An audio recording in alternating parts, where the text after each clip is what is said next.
Okay, good afternoon, everybody. Welcome to another Eye on Africa. My name is Awasar. I'm Assistant Director for Academic Affairs at the African Studies Center at MSU. And Eye on Africa is our weekly speaker series. I'm very delighted today to have Dr. Robin J. Hayes with us. And before I give the floor to her, just a brief introduction. So Dr. Robin J. Hayes is a Yale alumnus who studied at NYU's Tisch School of the Arts. At Yale, Robin was the first person to earn a PhD in African American Studies and Political Science. She has worked with acclaimed critical race theorist Kimberly Crenshaw at Columbia Law School's African American Policy Forum, taught courses about race and social movements at Williams College, Northwestern, and UC Riverside, among others. In addition to winning scholarly awards from the National Endowment for the Humanities, New York Public Library, and Ford Foundation, she wrote, directed, and produced the award-winning documentary Black in Cuba, wrote essays for The Atlantic, and produces the prize-winning play 9 Grants. Dr. Hayes recently participated in the Blacklist Women in Film Episodic Lab and is a fellow in the Women in Film Mentoring Program. Her new book, Love for Liberation, African Independence, Black Power and a Diaspora Underground, came out in 2021 and is published by the University of Washington Press. And Robin is here Robin is here to talk to us about that book. Thank you so much, Dr. Hay, for being here. We're looking forward to hearing from you. Thank you so much, Awa. Good afternoon. It's such a pleasure to be here. Welcome by the African Studies community and the larger Michigan State University community. I'm going to try to keep my comments brief so we can get to the Q&A, and I'm hoping when we get to the Q&A, I can somehow on Zoom see all of those of you who want to be seen, see all of your faces and everything. But I will start off just talking a little bit about me and my relationship to the Academy now, my process of creating the book, and then just kind of summarize what is the narrative of the book and what I think we can take away from what I learned with that historical research. So PowerPoint free, because I think in this period of time, the more face-to-face, human-to-human, even if it's voice-to-voice connections as possible is what's needed. So that's what we'll be talking about today. And I really look forward to your comments and questions at the end of my chat. So I will talk a little bit about the sort of facts of my biography, but right now, I am living in Los Angeles, and I am a television writer and also working on developing some screenplays. So, but before that, for a couple of decades, I was a full-time professor and scholar. And so I was very interested, though, throughout my scholarly career in creating work that was about that was rooted in both African American and African studies and African diaspora studies that looked at race with a transnational lens and considered really the full diversity of the Black community in its international scope. Also, I was very interested in creating work that could reach both public and scholarly audiences. And so in my last year in graduate school, I founded an organization called Progressive Pupil, and our goal is to make Black studies for everybody, and Love for Liberation is definitely a part of that. And I'm working on a screenplay that will be talking about specifically the time of the Black Panther Party in Algiers, and which was led, that chapter of the Black Panther Party was led by Eldridge and Kathleen Neal Cleaver. And so I'll talk a little bit about that in a second. So I am now, I switched from being a full-time scholar and a part-time filmmaker and producer and writer, and now it's the opposite. But I think the two are very much related, and I'm sure you all have seen television series and films that you wish were more infused with informed African studies content. And we can talk a little bit more about that in the discussion period. So Love for Liberation, I call it a narrative history book. It started out as a dissertation for my combined PhD in Black Studies and political science. And I started this, actually I worked under the supervision of Paul Gilroy, who wrote a book called The Black Atlantic, with some of you may be familiar. And also under the supervision of Kathy Cohen, who was at Yale at the time, who wrote a book called Boundaries of Blackness. And this is kind of, I'd say Love for Liberation is definitely sort of a product or a manifestation of being rooted in a concern about sort of the power dynamics within the Black community and how those power dynamics impact our ability to resist and struggle against white supremacy. So, definitely that tension is reflected in the work, but it started off as a dissertation. And then while I was making the documentary that Awa mentioned, Black in Cuba, which is now available on Amazon Prime, and advancing my career on the tenure track, I was working on the book. So it has taken quite some time, and it's been very interesting to see the evolution of conversation about Africa since I started this work. So the idea, friends, I'm sure, you all have encountered this in the African studies community, the idea that there is diversity among Black people, there's ethnic diversity among Black people, that Africa is not a country, but a very diverse and interesting and rich continent. Though the sort of ignorance even within the academy about these facts sort of made my working on it a little bit more difficult than I think another type of project has been. But I was really inspired to make a final push to get the book done when Black Panther, the film Black Panther by Ryan Coogler came out. And I sort of thought, I've received so much resistance in the academy around this work, and yet Disney feels comfortable doing this. And of course, Black Panther is, a very sort of baseline for young people, for children, a superhero movie.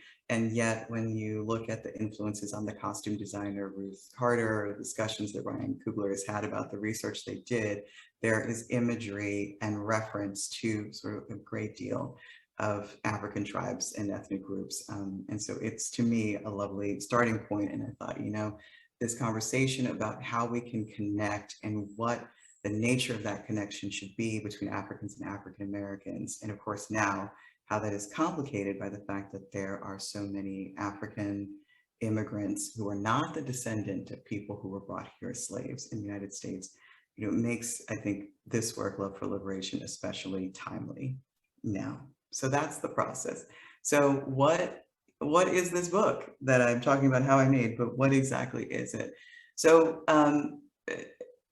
I would have to say way back when I first began this journey of creating this book and researching this book, I was very much influenced by a documentary some of you may have seen called When We Were Kings, about the so-called Rumble in the Jungle, the fight between Muhammad Ali and George Foreman in then Zaire.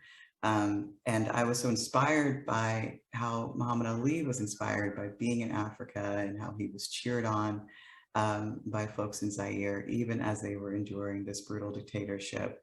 And I wondered, we have in the African American community, especially the part of the African American community that considers itself to be woke, these gestures towards Africa and African cultures and cultural forms. But what happened to that sort of, actual sort of concrete relationship? And so I wanted to follow the footsteps of Black Power organizations and their exchanges with Africa, with African independence movements in particular, to kind of figure that out. What was the relationship? What was it motivated by? And what was its impact? So Love for Liberation is a narrative of the relationships between specifically the Black Panther Party, the Student Nonviolent Coordinating Committee, or SNCC, and the Organization of African American Unity, which is led by Malcolm X, follows these three organizations as they engage with African independence movements in Ghana, Algeria, Zaire, now then Congo, then Zaire, now the Democratic Republic of Congo, Guinea, Tanzania. And did I mention Algeria? Also Algeria, if I mentioned Algeria. So it follows organizations and activists within these organizations as they engage with these movements, both in the United States and on the continent. And so what did I use to discern these relationships? There's a great number of fascinating activist memoirs that describe these exchanges, of course, perhaps most famously, the autobiography of Malcolm X. Also, there are a number of archival repositories, which are sort of detailed in the back of the book, the archives that I consulted, both in Ghana and also throughout the United States. Some very interesting repository of Kwame Nkrumah's papers are actually at Howard, historically Black Howard University. And then also I did interviews with surviving activists, which is unfortunately becoming increasingly difficult. Many of them are no longer with us. But I was able to do a number of interviews with survivors of these organizations. So that's the evidence that I used to sort of construct this narrative. And so what did I find? Why were Black Power activists drawn to African independence in the first place? Well, part of it was the push of their frustration with elites here in the United States. Black Power activists were actually coming up, and it's actually similar to what we see now with a new generation of people who've grown up with Black Lives Matter, who were adolescents when Trayvon Martin was murdered and his murderer, George Zimmerman, was acquitted. Now last year after George Floyd's murder, took to the streets. Similarly, the Black Power movement was comprised of, a lot of college students, many young people who had grown up watching the civil rights movement from the sidelines of their adolescence and felt ready for a complete change. And something I try to make sure to always mention is, many of the activists that I interviewed for this project, they were very clear that they thought the revolution was happening tomorrow. They believed that their work and their sacrifice was going to yield complete and total liberation in their lifetime. And so that was the source of their conviction. But as they took that conviction to their nonviolent civil disobedience in the United States, of course, with things like the freedom rides and the sit-ins, and the Black Panther Party with their, free school breakfast programs and their sickle cell anemia testing and their 10-point program, and their sort of cop watch-like activities to defend community members from police misconduct, they were making concrete difference. And at the same time, they felt frustrated because it wasn't complete. It wasn't leading them to the vision of equality that they had for all of us. And so there was this push of frustration, and that frustration only became more compounded when they were targeted by police and the FBI in what was called the COINTELPRO, or Counterintelligence Program. So as they became frustrated, they began looking for alternatives to trying to change the minds and hearts and actions of domestic elites. At the same time, historically Black institutions like HBCUs, historically Black colleges and universities, the Black press, that period's version of BET and Blavity, right?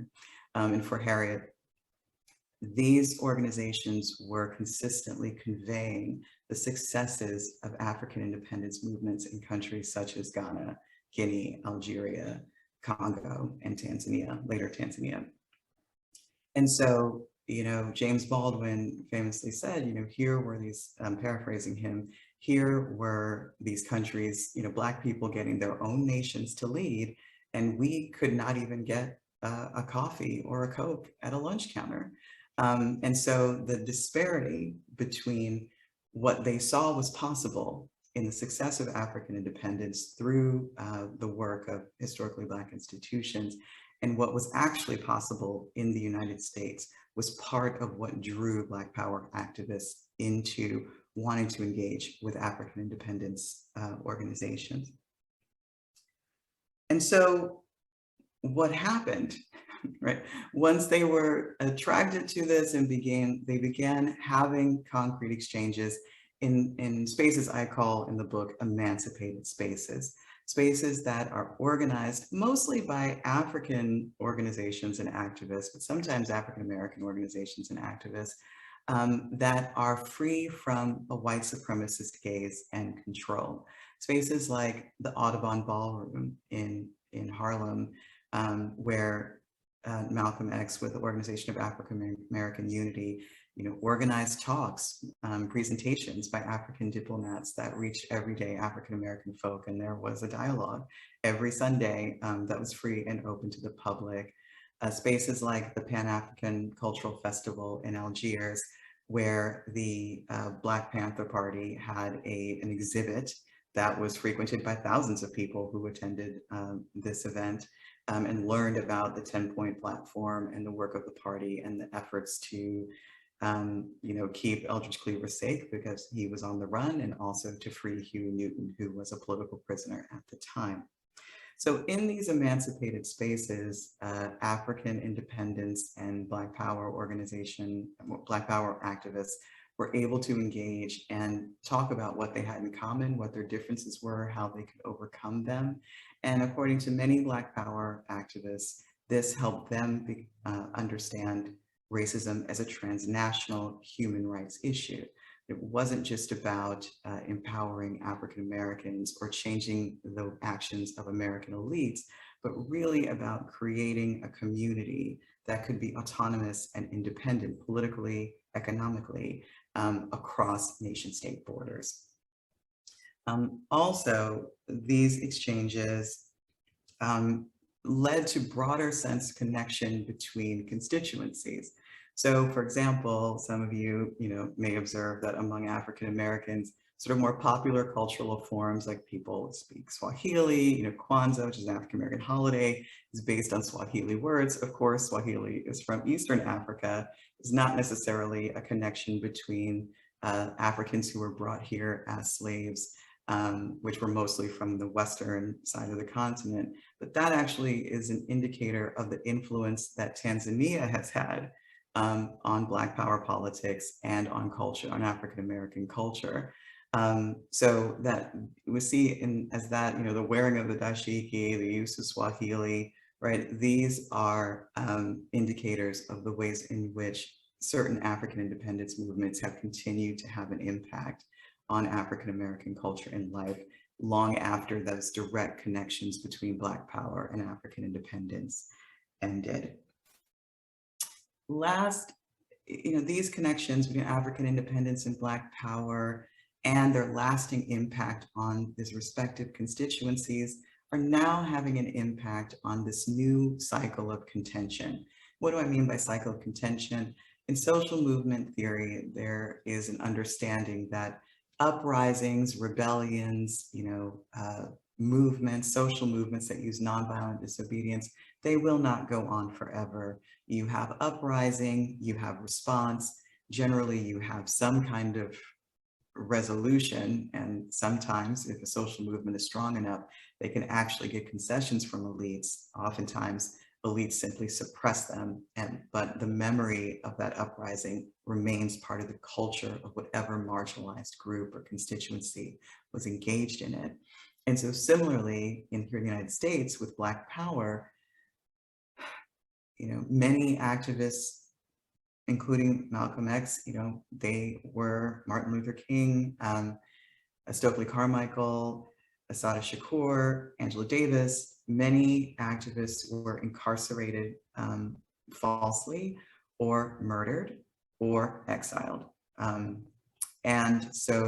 that had a profoundly negative impact on the mental wellness of the remaining surviving activists, as well as the ability of organizations to continue to move forward. And so eventually, by the late 70s, early 80s, Black SNCC, Organization of African American Unity, the Black Panther Party, stopped functioning as those organizations.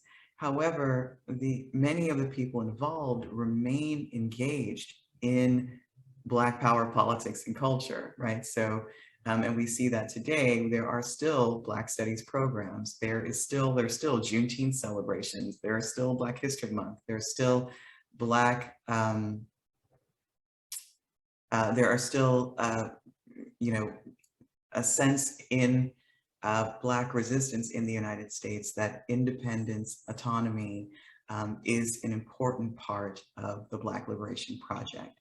And so that remains, those values have seeped into, especially historically Black institutions, and people have been raised by them.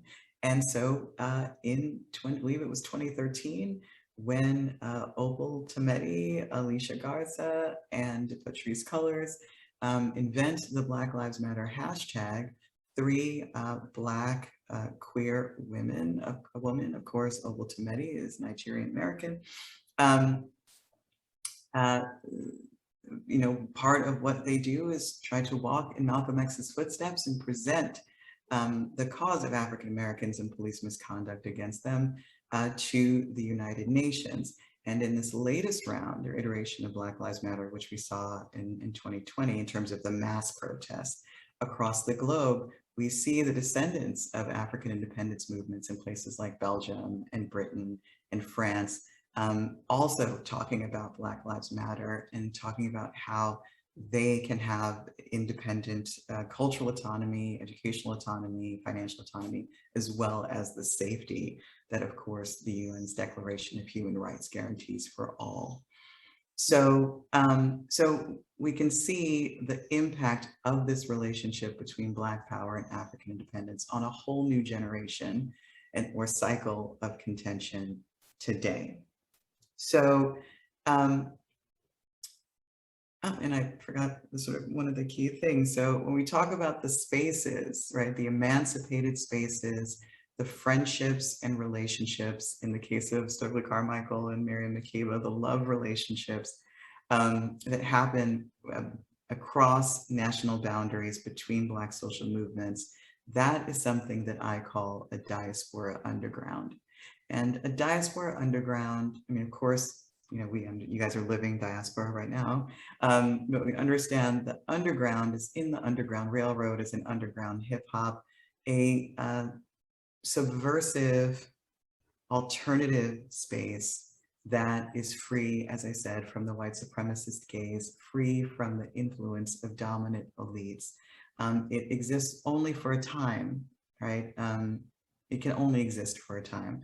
But in that diaspora underground, there is a revisioning of the past, right? And we see with the connection between Black power and African independence, the ways in which there's a different take on African history and African American history than was at the time perpetuated by dominant elites. And there's also a revisioning of the future, right? So in this case, for Black power activists, by engaging in a diaspora underground, connecting with African independence movements, thinking about a new version of success that's not just about assimilating into American institutions, but maybe building autonomous institutions that are Black-led and Black-controlled, there became a new sense of the future. So I describe in the book a diaspora underground as a space-time, a transnational space-time that helps us rethink how we can connect today, what our connections have been in the past, and how we can have a liberated future. So that's a summary. And I'd love to move on to questions and comments because we don't get enough time to see each other and talk to each other nowadays. Thank you so much for listening. Thank you very much, Dr. Hayes. And if you have a question or comment, please raise your hand and I'll allow you to talk, or you can also if you want to be visible, we can do that too, no problem. You can also type your questions in the Q&A space. That's also an option. And we are waiting for your reactions. And thank you very much, Dr. Hayes. So while we wait for questions, my question is, are you preparing something like Black and Cuba for Africa? Oh, thank you. You know, I'm interested in creating a docu-series based on the book For Love for Liberation, which I say is, it's like, I don't know, it's a sort of like transnational update to roots in a way, because I think, you know, when we think about the relationship between African Americans and Africans, it's generally phrased at, you know, framed as being about the transatlantic slave trade. And we don't have a lot of information about how the relationship has evolved since then, much less the fact that there are so many folks of, you know, direct African descent who are living in the United States now, and that's a whole other conversation. So I am interested in very much developing a documentary series that would be an adaptation of the book. You know, there's the part where I think it contributes a lot to the conversation that would be helpful. And then it's also just in doing all this archival research, I mean, everyone is so gorgeous, like it's a gorgeous time, you know, and so many of the figures are so fascinating and interesting. And I think seeing ourselves on screen that way, African-American and African connecting together, I think would be, you know, certainly would be an inspiration to me, as just as Eyes on the Prize was an inspiration to me when I was in college. And so I think I would like to pay that forward for young people today and have something that was sort of aspirational, empowering, but also informative. And I think there's, you know, there's a huge audience for that. Thank you so much. Let's see, I see one question here. Hi, Dr. Hayes. In your book, do you look at the influence of the civil rights actors, Kwame Ture, etc., on the continent itself during their visit to the continent? I'm thinking of the 7th Pan-African Congress in Kampala, and that's coming from Mercy. Mm-hmm. Yes, thank you for that question. Actually, my book starts with the independence of Ghana in 1957 and ends with the 6th Pan-African Congress in Dar es Salaam in Tanzania. And so I don't get quite to that part. I do talk about in the book how Kwame Ture, also known as Stokely Carmichael, how he did eventually, you know, he was forced into exile in fear for his life in Guinea, and spent the rest of his days there heading an organization called the All African People's Conference. I may have messed up the name. But that organization is actually still active today, working to sort of forge solidarity between Black people across national boundaries for Black liberation. And yes, so to answer your question in short, I don't get as far as Kampala. I get to the Sixpack. And what's interesting about that is by the time we get to Dar es Salaam and sort of the narrative history of the book, you know, is a time when Black power activists are absolutely battered by counterinsurgency efforts in the States, and African independence movements are grappling with the difficulty of taking social movement ideas and institutionalizing them into national governments, right? And so there's a tension in that sixth pack between, you know, what Black power needs from, you know, for example, well, from Tanzania and the other sort of now nation state governments in Africa as social movements, and what they feel capable of doing given the increasing tensions of the Cold War and pressures from the Soviet Union and the United States to align and participate in that conflict. And so, yeah, so I think that for me in the book, Sixpack is the end of this sort of horizontal social movement to social movement relationship, because both sides find themselves in very different situations, you know, soon after this. Wonderful. I think somebody wants to talk. Shinji, you can talk. Uh, good afternoon, Dr. Hayes. Thank you so much for a fantastic presentation. I'm bursting at the seams to read the book. I'm very excited. And this might be outside this. I think this is outside the scope of the book, but not outside the scope of your work in talking about contemporary conversations surrounding this Pan-Africanism.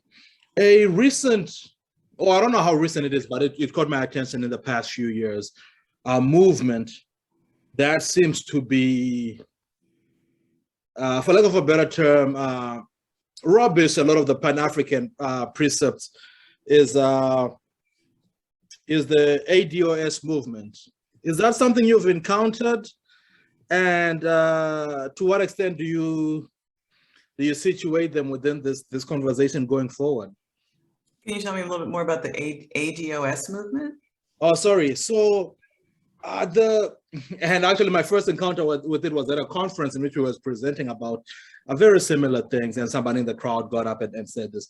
So ADOS is an acronym for American Descendants of Slaves. Yeah. Mm-hmm. And the idea of it is talking about that particular demographic of Black people, right? Which is a very real thing and very important historical narrative. But talking about it in a nationalist, separate from these other Black people, almost anti-Black immigration lens that also sort of casts doubt on the Blackness of people like Barack and other people who might be of Caribbean or African descent. Right. And and I say this too because the question we had gotten from the crowd, from somebody who's part of this group, was, why should we care about the stuff you're talking about? And kind of caught us off guard. But I was wondering if that's something you've encountered at all, maybe not in that formal organization, but just as a sentiment. Absolutely, I have encountered it as a sentiment, and it's something that I hope I've written against in my book, with love, as an American descendant of slaves. My grandmother's grandmother, I know for sure my grandmother's grandmother was born enslaved in South Carolina shortly before the Emancipation Proclamation. So, and I also mentioned she, according to my grandmother, had very light eyes and light skin, and back then there was only one way that happened, right? So probably also a child of rape. But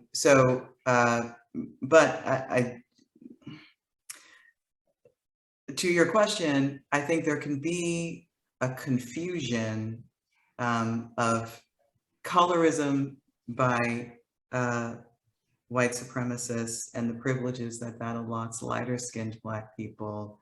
The fact that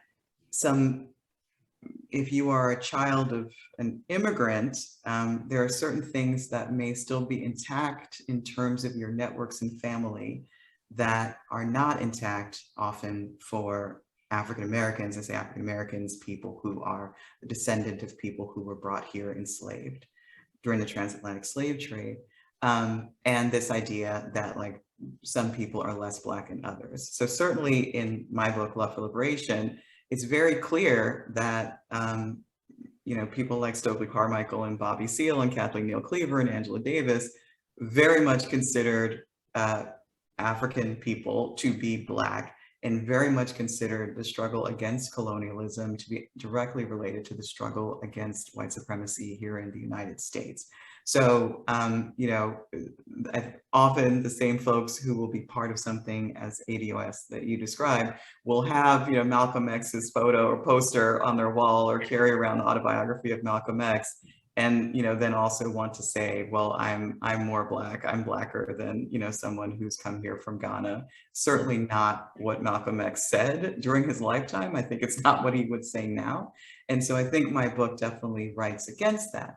But I think it is helpful to have a discussion when we lift up, as I think we should, the accomplishments of someone like Barack Obama, the accomplishments of someone like Kamala Harris, to note that the folks who are breaking the glass ceiling, the racial glass ceiling in politics, tend to be descendants of immigrants and not descendants of people who were brought here enslaved, right? So a fair question, I think, is there something that is going on in the racism, the anti-Black racism that targets African Americans, that is prohibiting them from having access to the education, to the social networks that are the in-person sort of familial, social networks that are necessary. And Barack Obama himself has stated, he is biracial. He was raised in part by his white grandparents in Hawaii, and part of how he was able to be admitted into one of the elite schools. It's sort of a feeder school for the top, the top tier colleges and universities in Hawaii, was because his white grandfather had a connection, right? I don't think that makes him less Black, but I think that's a question that does help us think about perhaps one of the things that we need to work on, and certainly people are working on this, is more equitable access to education for all Black people, so that that sort of, insider connection is not needed for someone who, like Barack Obama, is clearly capable of being president. So I hope that's clarifying. I hope I was clarifying and really directly answered your question. No, indeed, Doc. Thank you so much for that. Thank you so much, indeed. Yeah. Thank you. So we have a question here. I think you kind of touched on it, but I'm going to read it.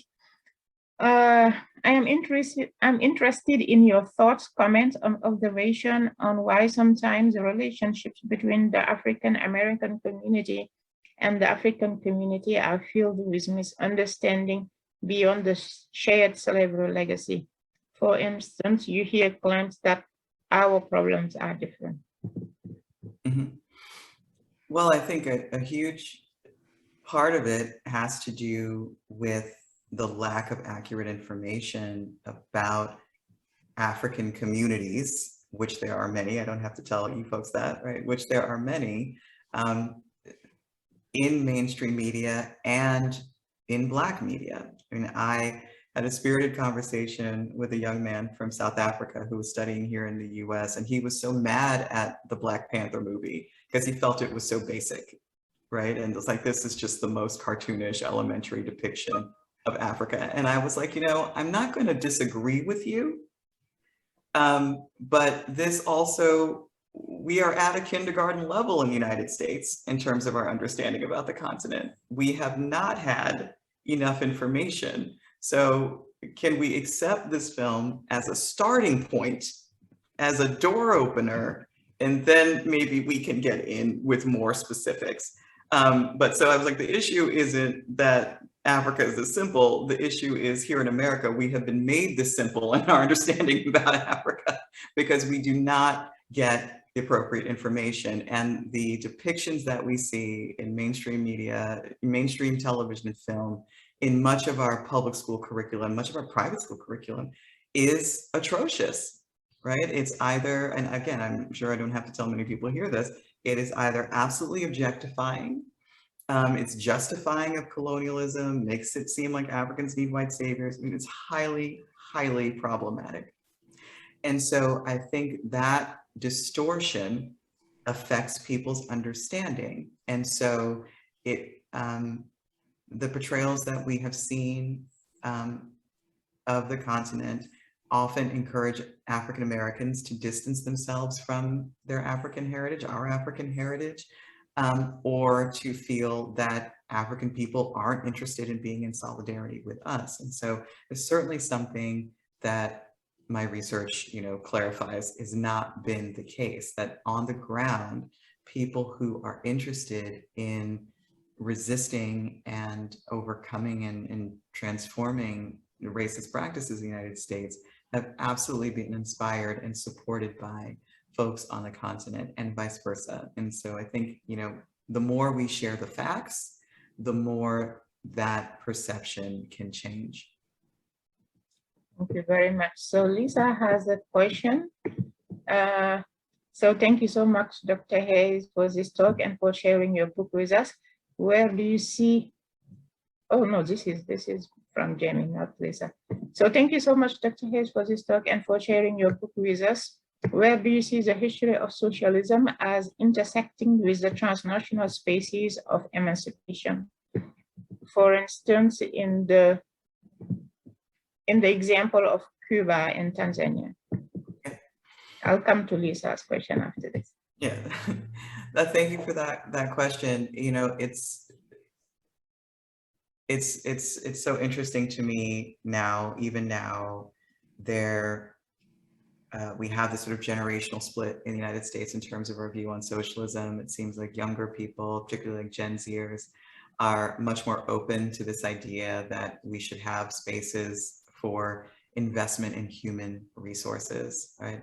Investment in the public good that's free from the marketplace. And that's really what socialism is about. It's held up to be this sort of boogeyman by certain conservatives, but at the end of the day, it's just a point of view about what should be done to protect resources for things like education, for physical infrastructure, for environmental wellness, for people's health. And so there's people who think that some of that should be, you know, protected from free market variances. And there are some people who think, hey, you know, I can pay for everything, so it doesn't matter. You know, that's the difference. In terms of how that impacted the Black Power movement, certainly, you know, the influence of Tanzania. I mean, if you read the 10-point party platform, the 10-point platform of the Black Panther Party, I mean, there's a lot in there that is about, you know, that would require a socialist solution, even though they don't use that term, whether it's, you know, access to housing, access to education, that people should not go hungry. That's about an investment in a social safety, public investment in a social safety net. And so Tanzania, led by Julius Nyerere, had an African form of socialism that, you know, is called Ujamaa. It's really about uniting African values with the socialist idea. And so that was very influential on the Black Power movement. And even to this day, Pete and Charlotte O'Neill, who were part of the Black Panther Party and lived in Algiers and with the international section of the Black Panther Party, still have a community-based organization in Tanzania that uplifts these values. And so what's interesting to me, and something that we don't talk a lot about, going to the Cuba example, is that in Cuba, you know, they had, after the revolution in 1959, led by Fidel Castro and Che Guevara, and Juan Almeida, Afro-Cuban Juan Almeida, they had a sort of colorblind approach to addressing racism. So it was something we kind of tried in the aughts for a minute here in the United States, but it was sort of like, you know what, racism is over, and what we're going to do is we're not going to talk about race.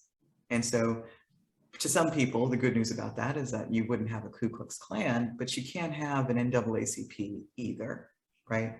But also they had a radical communist, which is sort of extreme socialism, radical communist solution.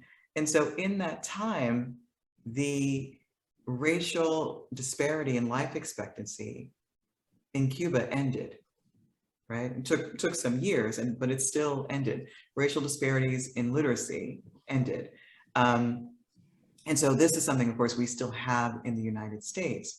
And now, you know, since the late 90s, when the Soviet Union collapsed, Cuba has had more and more capitalist reforms and changes.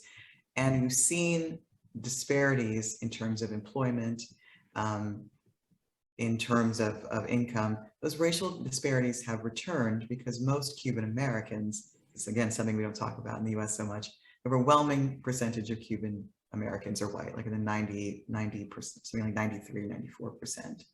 And so those white Cuban Americans send money home, send dollars home to their families who are also white.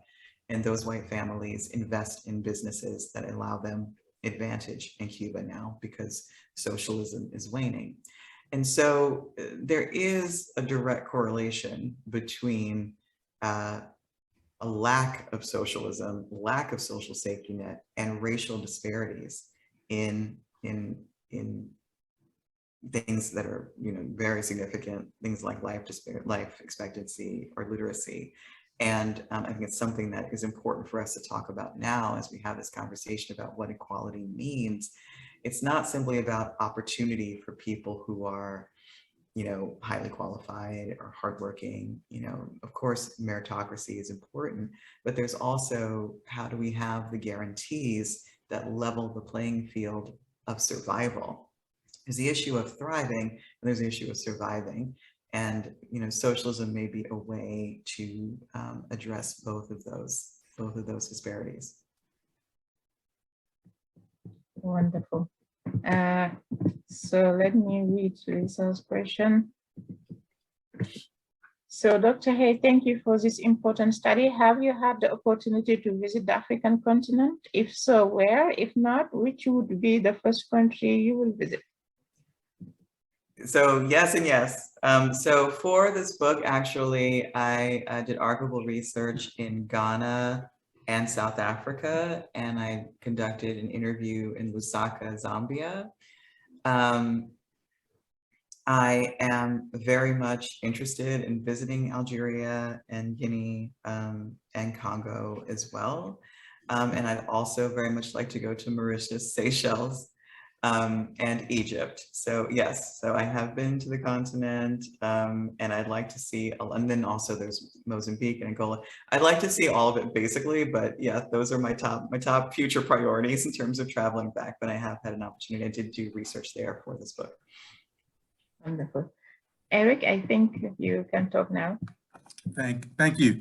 So my question is, how would you kind of connect these two different threads? And for lack of a better term, I call them a second wave of independence. You talk very much about the first wave, and the second wave would be more precisely Southern Africa. And you kind of talked about some of those interests that you have in Southern Africa. So when you think about Angola, Mozambique, South Africa, and Namibia, we talk about a second wave of independence. We talk about a fight against imperialism. How would you kind of connect those threads of the late 50s and 60s with moving to the 70s, to 1970s, 80s, and 90s, and how you kind of connect those two? Thank you for that question, Eric. Absolutely, the Sixpack, the Sixth Pan-African Congress in Dar es Salaam, what was called the African Liberation Support Committee, which is a coalition of African Americans who were in solidarity of the movements for independence in Mozambique, Angola, then Rhodesia, now Zimbabwe.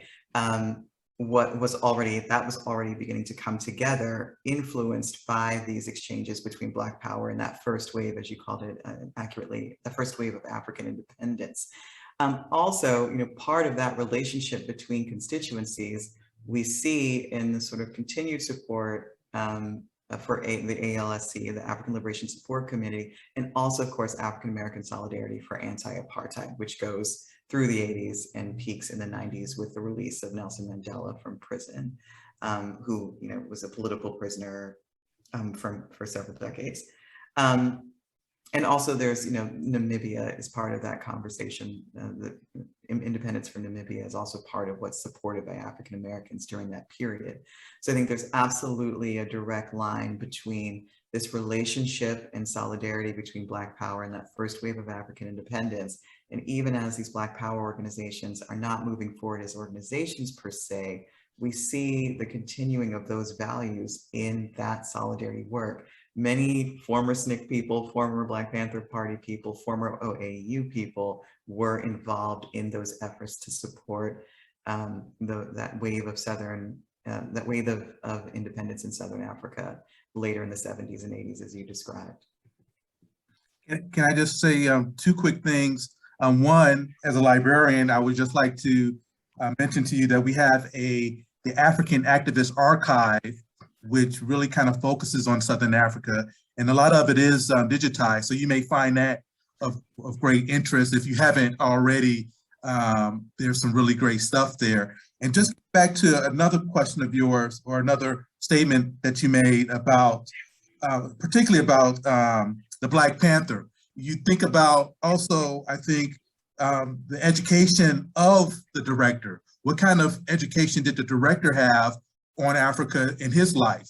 I know that he went to South Africa to do some research before the film, but that's interesting that he would go to South Africa as opposed to going to somewhere like West Africa to garner some interest or education in West Africa. But two elements that I found interesting about the movie, one is that there were a considerable amount of think pieces that developed out of the movie, particularly globally, from Africa as well as from the US, think pieces about the film, which I found really interesting. And that creates conversation. And secondly, just in chat rooms, just as YouTube and what have you, you had Africans and African Americans talking about the film in very interesting ways. Yes, that's a very interesting point that you make about Ryan Coogler being drawn to South Africa, and I wonder, I don't know, but I wonder if that's also an issue of of him, his generation, right, of his age. So he would have, growing up in Oakland in the 90s, there would have been that conversation about South Africa as Nelson Mandela is released from prison and he did his world tour and he was on the former Oprah Winfrey show.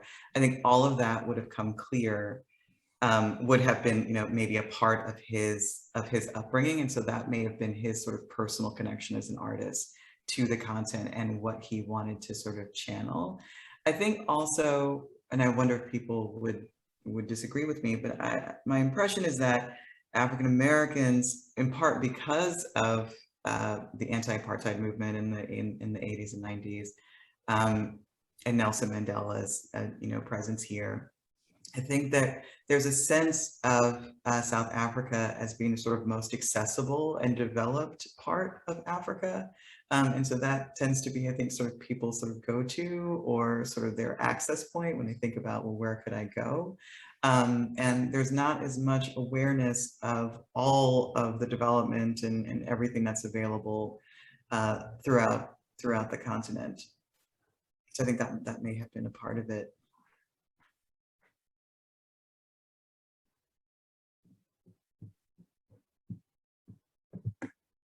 Thank you. Any other questions or comments? We have still some time.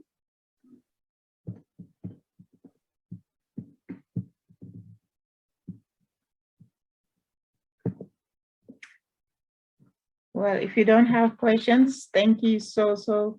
Okay, let's see. Yes, also I will just say thank you, Mercy, for ordering the book. I see your chat. Yeah. I will just say plug. I know it is available on Amazon. I know folks don't like that. Also, so if you don't like that, no judgment, it's okay. There's also an independent bookstore here in LA called Skylight Books that has some signed copies. And also there is a Black bookstore here in LA called Esawan Books that you can order online from, that also has some signed copies that are available. So thank you so much. Wonderful, wonderful. Thank you so much for coming today and sharing your research with us. We very much appreciate that. And thank you everybody for attending today's talk. And just as so next week, we'll try to have a hybrid Eye on Africa. So if you're in East Lansing and you want to come to the International Center, room 302, we'll try to have social distance. We actually reserved 303. So if you're on campus, so come 303, there will be lunch boxes afterwards to take away. But we're also planning to stream online. So you can also watch from wherever you are watching. Thank you again so very much, Dr. Hayes. Appreciate you. Thank you so much, everybody, for your great questions and coming, and thank you for your work and keeping African studies going. Awa, thank you so much. Thank you. Well, have a good one.